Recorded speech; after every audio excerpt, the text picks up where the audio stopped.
welcome to the next edition of Fridays with Fintelekt. My name is Shirish Pathak. I head Fintelekt Advisory Services. And for those of you who don't know what we do, we are focused on research, training, advisory in the domain of anti-money laundering, countering terrorist financing, and related financial crime and investigation matters.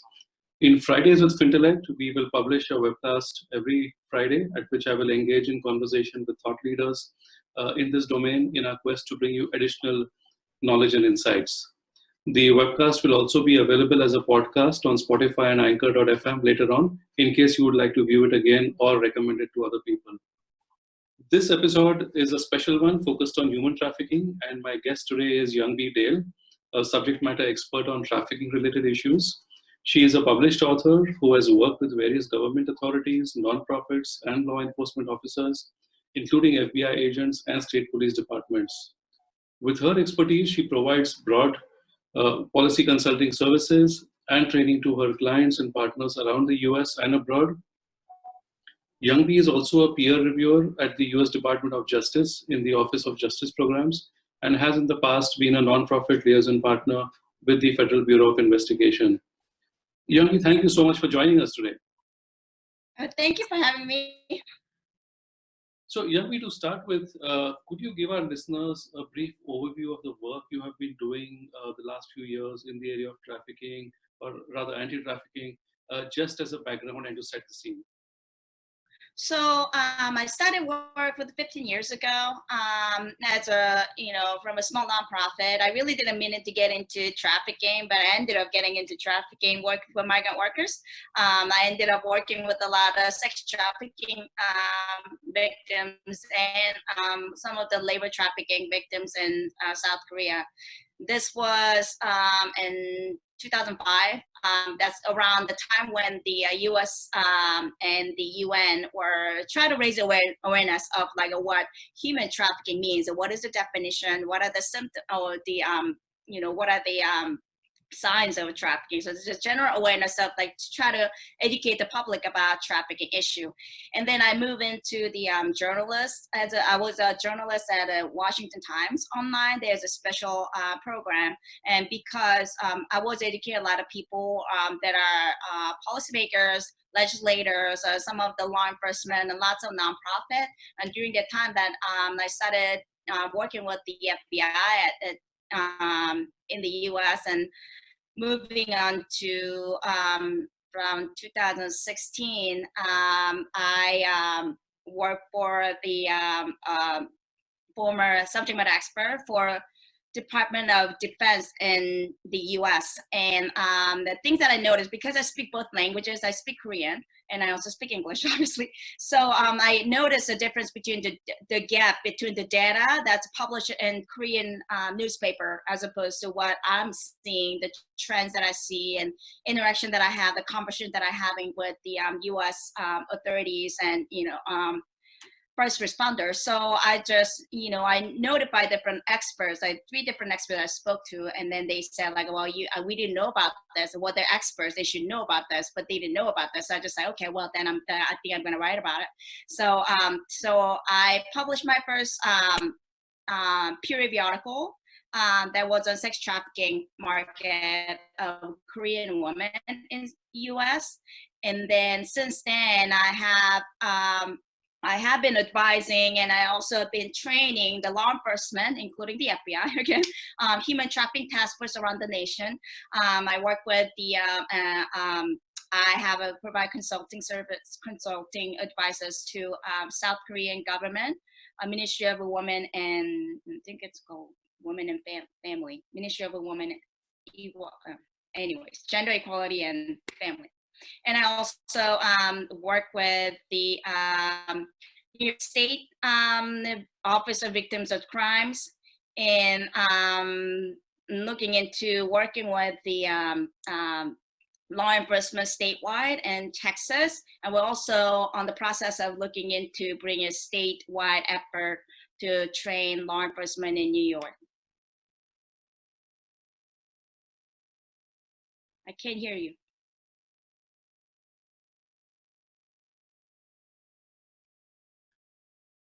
Sorry about that. So, Youngbee, could you run us through some of the key issues that governments and policymakers are faced with when dealing with trafficking issues? And also, if you could share some high-level statistics outlining the extent of the problem globally, that would actually help our listeners to gain the right perspective on the magnitude and breadth of the problem. So so right now, so first I need to address it one by one. So the first issue is that the issue that we have with trafficking is that there are very diverse tactics that are utilized by the traffickers depending on where they're from, and they have including the money laundering issue. There are the ways that for instance, the Chinese traffickers are using the shell corporation, for instance, is different from the ones that are used by Russians or the ones that are used by the domestic minor sex trafficking. The domestic minor sex trafficking, what I meant by that is that in the U.S. there are several different organizations that traffic their own U.S. citizen or those with the green card or residency. That's what they call domestic minor sex trafficking in the United States. So their tactics are different from residential brothels that are run by American U.S. citizens. So whatever we look at, because we're not familiar with the trafficking market, and I'm just talking about sex trafficking. I'm not even getting into labor trafficking yet. And I published my study in 2019 on money laundering tactics and sex trafficking market in the U.S. alone, and I still feel like I have not covered everything. I'm barely scratching the surface, and because my paper is really the first paper ever from the human trafficking point of view that is ever published, and I feel like there's a gap between the financial sector or financial institution or the policymakers that are focusing on anti-money laundering as opposed to anti-trafficking field who's been focusing on trafficking victims' rights issue, etc. So I think there's a lot of gap in the knowledge of what the black market looks like, and because they don't understand the whole market and the tactics that they use, the technology that they use, I think that we're having a little not little problem. We're running into the obstacles to properly address the issue in our hand. So getting into statistics, it's really hard to determine the statistics, but there are several figures that they're out there. At the UN, they made an estimate based on, I can't remember the methodology, but if I remember correctly, International Organization of Labor, ILO, International Labor Organization, ILO, which is part of UN function, they published an article, I believe it's 2013, 2015, several years ago, and they estimated that the global human trafficking market is $150 billion, but South Korean government alone said that the massage parlor, there's only one massage. So the one of 4 different brothel models that are run by Korean traffickers, for instance, just the Korean traffickers, that massage parlor is just one model that can generate, annually speaking, generally between $500,000 to $1 million. And we have about like 9,000 massage parlors in the US alone.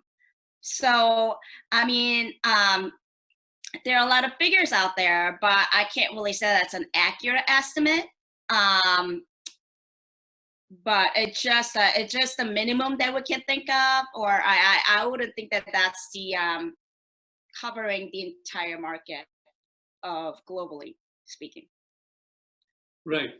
So, Youngbee, what I found, in my interaction with the banking industry and with some of the compliance folks there across various countries, it appears that not too many of them are really worried about the issue of trafficking, presumably because maybe the banking regulators are not penalizing them for it yet, right? And I don't see any encouragement, to put in place red flag indicators to actually track some of these crimes. At the same time, what banks say is that it's very difficult for them to differentiate between legitimate transactions and those involving trafficking. So what is your view on this, and what do you think can be done to come up with an effective solution, both from an awareness and an implementation point of view? So the first thing is that the reason why banking industry is not making a connection is, I think it's personally, the anti-trafficking field has not been able to make the connection between the money laundering and human trafficking issue. Up until 2014, even the US government looked at it more of like the human trafficking is solely a human rights issue, but that's not the case. In 2014, they really started looking at it, well, wait a minute, this is really illicit activity. This is organized criminal activities, which it ties into financial crime, tax evasion, money laundering, that, you know, all ties into human trafficking. And more I look into the market of black market of a human trafficking, I'm realizing it's tied into supporting the bigger organized crime that are spread out globally speaking. For instance, just recently, the Chinese, the Asian criminals are being funded by some of the terrorism organization, and some of the I couldn't say terrorism because some things are suggesting it may be a terrorism organization. Other things are suggesting it's just, you know, I can't only say that, but other organizations that are funded by the Russian criminals, they are making a lot of profit off of these women by loaning them money with extensive interest rate. And so it used to be that they used, for instance, the Russian organized crimes, they're solely profiting those prostituting, exploiting the woman from Russia. But now they're expanding their market throughout the Asian organization, obviously Eastern European, and then if probably I can't really say at this point that they're extending their market towards the US population, but it's only growing to a point that they're trying to find a better tactics to stay under the radar of the law enforcement. So my primary concern is that the authorities are not making a connection, and because the authorities are not making a connection, they're not taking the human trafficking as part of the primary initiative or the important initiative for the banking industry to tackle and combat. As far as the solutions that I want to suggest, I think that the I can only speak from the U.S. government at this point, but the resolution, the recommendation, or the red flags that are out there that were produced by the U.S. government in 2014 was really focused on just kind of like a basic knowledge of human trafficking. What is the difference between trafficking as a smuggling? So we had to go through it in my own sector. We had to work hard towards helping people understand the difference between smuggling and human trafficking. But finding out that like knowing what I know about based on my study and my research, their red flags are not closely sufficient to tackle every single trafficker's tactics. So some of the red flags may work for Thai organization or some of the U.S. domestic sex trafficking market organization, but they may not work for I don't know, residential brothel run by U.S. citizens, or karaoke bars run by Chinese or Korean. So it all differs. So I think the first thing is that they need to implement the solution that addresses, diversity of the market that run by the tactics run by different traffickers. Right. I also. Yes, please go ahead. Yes. So So last thing that I want to add is that the importance of the financial industry of understanding human trafficking, their tactics, is that the what we're having, one of the biggest problem that we're not able to identify the victims is because victims are not willing to come forward. Most of the times, victims don't understand their victims, because it has a lot to do with the psychological manipulation. And if they don't understand their rights and they don't understand their status as a victim, they're not gonna come out and say, just like rape victims say like, well, I was raped and I need somebody to be prosecuted. I want to press charges. So that's easier than having trafficking victims. So were you victims or were you forced to do it? But she doesn't know if she was forced to do it. She doesn't know if she was manipulated into it.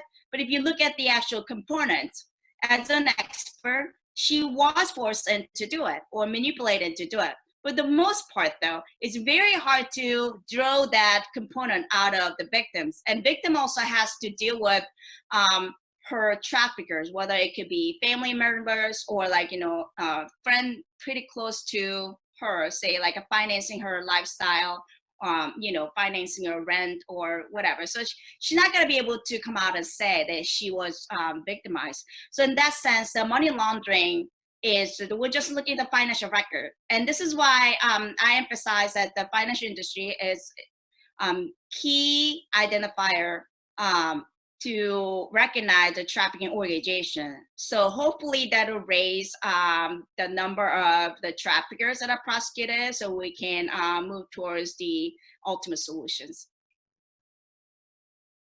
Right. And Youngbee, do you think the current pandemic is actually creating situations where trafficking victims are at a much higher risk now? And what do you think can be done to safeguard them? Also, what is your advice to governments and again, the banking and financial sector to identify transaction patterns and report them quickly, especially since a large amount of funds would be generated online today and will presumably pass through the financial system itself? I think first the thing is that let me see. The first part of your question is are you talking about the current pandemic? Yes, yes. Is that creating adverse situations for victims right now? So there are several things that we have to look at because, again, we're dealing with the different aspects of the trafficking market. Not every trafficking market operates the same.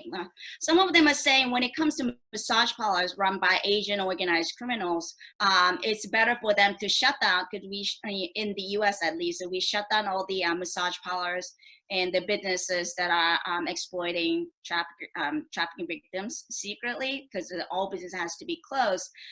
Some of the organizations are saying that it's a good thing because it's stopping the traffickers from exploiting the victims. But what they don't understand is that 10 years ago, when we closed out, when the US government was tackling massage parlors around the nation, it didn't end the problem. It actually moved those traffickers and trafficking victims towards the residential brothel or any other brothel models they can operate through. So it's not so much as that closing down the businesses really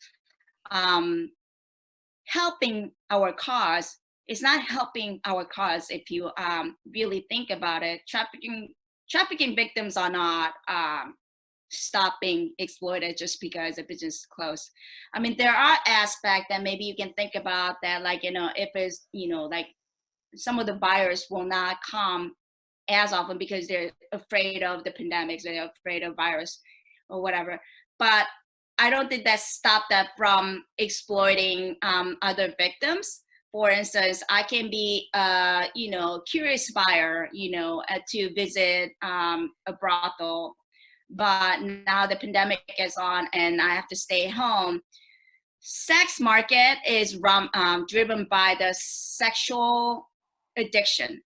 It doesn't happen overnight that all of a sudden the buyer wakes up and say, oh, I think I'm gonna buy sex. I think I'm gonna purchase sex. It doesn't work like that. A lot of time it gradually developed from pornography to, some other exploitation, and then they want to move towards, like different transaction of commercial sex. So from that point, what they're gonna do, they're gonna stay home and watch a pornography, and it's not just a pornography. It can be, using the victim's rape scene, or lots of time especially now the kids out of school, the children who are living with the families who exploit them for child pornography, I'm mostly concerned about those victims because the pornography statistics has shot up since the pandemic from, for about 7,400%, the porn site. So, obviously these porn sites just doesn't run legitimately. They include the exploitation of children and child pornography, etc. So I am not sure if the pandemic actually helped the cause. I wouldn't necessarily, I can't really say that it didn't help the cause because I don't have the actual assessment result. But I wouldn't be surprised that more children are being exploited for one way or the other. And the next issue was so the second part of the question was, your advice to governments, also to the banking and financial sector, to actually identify these transaction patterns and report them quickly. So I think that the financial institutions, when I look at their protocol, when I look at the red flags, these red flags are, if they're implemented, then these red flags are not based on the real data. It's not based on the real trafficking or the sex trafficking or human trafficking operational techniques. So that needs to be changed. Another thing is that the banking industry needs to realize trafficking is not just a matter of human rights violation, which it is also, it's a human rights violation, but it's also supporting the bigger, more serious problems such as terrorism, or as I mentioned, the Russian organized criminal activities. So really the trafficking, not just the Russian trafficking, for instance, for the organized crime, the Russian organized criminals are expanding their operation to profit one way or the other from the different trafficking organizations. Really, if you're not practicing the due diligence to go after these traffickers, you really are being complacent towards the bigger criminals that are disrupting our economy. Sure.